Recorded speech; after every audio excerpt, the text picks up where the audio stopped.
ಇರ್ತಾರೆ. Shashank, most memorable compliment ಯಾವುದು ನಿನಗೆ ಸಿಕ್ಕಿದ್ದು, ನಿಂಗೆ ಸಿಕ್ಕಾಬಟ್ಟೆ ಖುಷಿ ಆಗಿದ್ದು?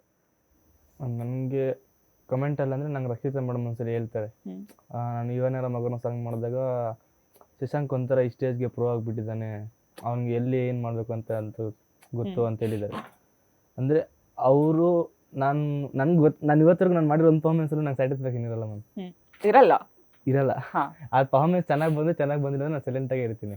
ನನಗೆ ಪರ್ಫಾರ್ಮೆನ್ಸ್ ಚೆನ್ನಾಗಿ ಬಂದಿಲ್ಲ ಅಂದ್ರಂತೂ ಮಾತೇ ಆಡಲ್ಲ ಅವನು. ಅವತ್ತು ಒಂದು 2-3 ದಿನ ನೆಕ್ಸ್ಟ್ ಪರ್ಫಾರ್ಮೆನ್ಸ್ ಆಗೋವರೆಗೂ ಮಾತಾಡಲ್ಲ ಅವನು. ನನಗೆ ನಮ್ಮ ಮಾಸ್ಟರ್ ಬಂದು ನಂಗೆ ಹೇಳ್ಬೇಕು ಚೆನ್ನಾಗಿ ಮಾಡ್ಬೇಕು ಅನ್ನೋ ಪರ್ಫಾರ್ಮೆನ್ಸ್ ಚೆನ್ನಾಗೈತೆ ಅಂತ, ಅಲ್ಲಿವರೆಗೂ ನಂಗೆ ಸ್ಯಾಟಿಸ್ಫ್ಯಾಕ್ಷನ್ ಆಗಲ್ಲ. ಬಿಕಾಸ್ ನಮ್ಮ ಮಾಸ್ಟರ್ಗೆ ಅಷ್ಟು ಬೇಗ ಜಡ್ಜಸ್ ಒಪ್ಕೊಂಡ್ಬಿಟ್ಟಿರ್ತಾರೆ, ಮಾಸ್ಟರ್ ಮಾತ್ರ ಒಪ್ಕೊಂಡಿರಲ್ಲ. ನನಗೆ ಫಿನಾಲೆ ಪರ್ಫಾರ್ಮೆನ್ಸ್ ಆದ ತಕ್ಷಣ ಹಿಂಗಂದ್ರು ಮ್ಯಾಮ್ ಅಂತ, ಇಟ್ಸ್ ಲೈಕ್ ಅಬ್ಬಾ ಟ್ರೋಫಿ ಯಾರಿಗಾದ್ರೂ ಬರ್ಲಿ, ಸರ್ ಒಪ್ಕೊಂಡ್ರಲ್ಲ ಅಷ್ಟು. ನನಗೂ ಅಷ್ಟು ನನ್ನ ಪರ್ಫಾರ್ಮೆನ್ಸ್ ಮುಗಿದು ಕೆಳಗಡೆ ಬಂದಷ್ಟು ನಾನು ಬೆಂತಟ್ಬಿಟ್ಟು ಚೆನ್ನಾಗಿ ಮಾಡ್ದೆ ಕಣ ನೀನು ಅಂದ್ರು. ಅವಾಗ ನಮ್ಮ ಟ್ರೋಫಿ ಬಂದ್ರೆ ಪರವಾಗಿಲ್ಲಪ್ಪ, ನಮ್ಮ ಕೊರೆಗೆಲ್ಲ ಖರ್ಚು ಮಾಡಿರೋದಕ್ಕೆ ಅವ್ರ ಕಷ್ಟ ಬಿದ್ದಿರಕ್ಕೆ ಅವ್ರಿಗೆ ಖುಷಿ ಆದ್ರೆ ಖುಷಿ ಪಡ್ತಿದ್ವಿ ಸಾಕು ಅನ್ಸುತ್ತೆ. ನಿಮ್ಮ ಪ್ರಕಾರ ಫಿನಾಲೆಗೆ ಬರೋದಕ್ಕೆ ಈ ಮೇಜರ್ ರೀಸನ್ಸ್, ಈ ರೀಸನ್ಸ್ ಇಂದ ನಾವು ಫಿನಾಲೆಗೆ ಬಂದ್ವಿ ಅಂತ ಅನ್ಸಿದ್ರೆ ಏನೇನಿರ್ಬಹುದು ರೀಸನ್ಸ್?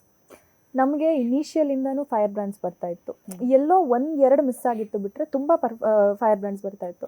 ಅದನ್ನ ನಾವು ಗ್ರಾಂಟೆಡ್ ಆಗಿ ತಗೊಂಡ್ಬಿಟ್ಟಿದ್ರೆ ಈ ಬರ್ತಿದೆ ಬಿಡು ನೋಡೋಣ ಮಾಡೋಣ ಅನ್ನೋ ತರ ಇದ್ದಿದ್ರೆ ಪ್ರಾಬಬ್ಲಿ ಕಷ್ಟ ಆಗ್ತಿತ್ತು. ನಾವು ಕಾನ್ಸ್ಟೆಂಟ್ ಆಗೇ ಇದ್ವಿ, ಅಷ್ಟೇ ಪ್ರೆಷರ್ ಇತ್ತು, ಕಾನ್ಸ್ಟೆಂಟ್ ಆಗಿ ಅದೇ ಎಫರ್ಟ್ಸ್ ಹಾಕೊಂಡು, ಮತ್ತೆ ಎಲ್ಲಾ ರೌಂಡಲ್ಲೂ ಮಾಸ್ಟರ್ ಬೇರೆ ಬೇರೆ ತರ ಕ್ರಿಯೇಟಿವಿಟಿ ಯೂಸ್ ಮಾಡ್ತಾ ಇದ್ರು.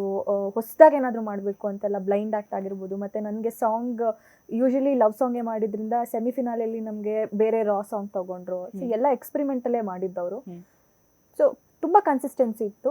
That is the main reason. ಅಂದ್ರೆ ನಾನು ಅಷ್ಟೇ, ಇವರು ಅಷ್ಟೇ, ಯಾವತ್ತು ಫೈರ್ ಬ್ರ್ಯಾಂಡ್ ಬರ್ಬೇಕಂತ ನಾವು ಪರ್ಫಾರ್ಮ್ ಮಾಡಿರೋಣ.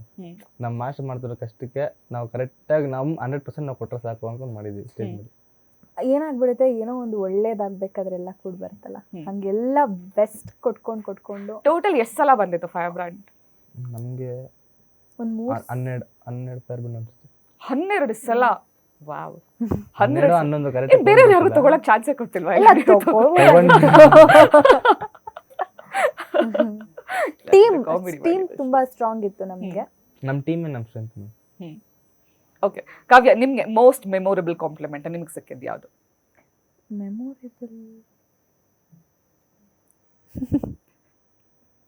ಮರ್ತು ಹೋಯ್ತಾ? ಇವಾಗ ಹೇಳ್ತಾರೆ ನನ್ನ ಬಗ್ಗೆ ಹೇಳೋದಿಲ್ಲ, ಬರೀ ಶಶಾಂಕ್ ಬಗ್ಗೆ ಕಮೆಂಟ್ಸ್ ಮಾಡ್ತಾರೆ ಅಂತ. ಹೌದು, ಆಕ್ಚುಲಿ ನೆನಪಾಗ್ತಿಲ್ಲ. Like Chinni master use to ಎಲ್ಲ ಯಾವಾಗ್ಲೂ ಯೂಸ್ ಟು ಪ್ರೇಸ್, ಚೆನ್ನಾಗಿ ಮಾಡಿದೆ ಅಂತ. Is such a big choreographer. So ಅವ್ರು ತುಂಬಾ ಸಲ ಹೇಳಿದ್ದಾರೆ, being non dancer Kavya you are giving your best ಅಂತ. ಸೊ ದಟ್ ಪುಶ್ ಮೀ ಅಷ್ಟೇ. Super, all the very best ನಿಮ್ಮಿಬ್ಬರಿಗೂ. ಇನ್ನೂ ಒಳ್ಳೊಳ್ಳೆ ಸ್ಟೇಜ್ಗಳು ನಿಮ್ಮಿಬ್ಬರಿಗೂ ಸಿಗಲಿ, ಸ್ಕ್ರೀನಲ್ಲಿ ಇನ್ನೂ ಜಾಸ್ತಿ ಕಾಣಿಸ್ಕೊಳ್ಳಿ, ನೀವು ಆದಷ್ಟು ಬೇಗ ಒಳ್ಳೊಳ್ಳೆ ಸೀರಿಯಲ್ಸ್ ಮಾಡಿ ನಿಮ್ಮ ಡಾನ್ಸ್ಗಳನ್ನ ನೋಡೋ ಚಾನ್ಸಸ್ ನಮ್ಗೆ ಇನ್ನೂ ಜಾಸ್ತಿ ಸಿಗಲಿ. Congratulations once again and thank you so much ಕಾರ್ಯಕ್ರಮ ಬರೋದಕ್ಕೆ. Thank you so much. ವೀಕ್ಷಕರು, ಇದಾಗಿತ್ತು ಹೊತ್ತಿನ ವಿಶೇಷ. ಕ್ಷಣ ಕ್ಷಣದ ಮಾಹಿತಿಗಾಗಿ ನೋಡ್ತಾ ಇರಿ ನ್ಯೂಸ್ ಫಸ್ಟ್, ನಿರ್ಭೀತಿಯಿಂದ ನಿಮ್ಮ ಪರವಾಗಿ.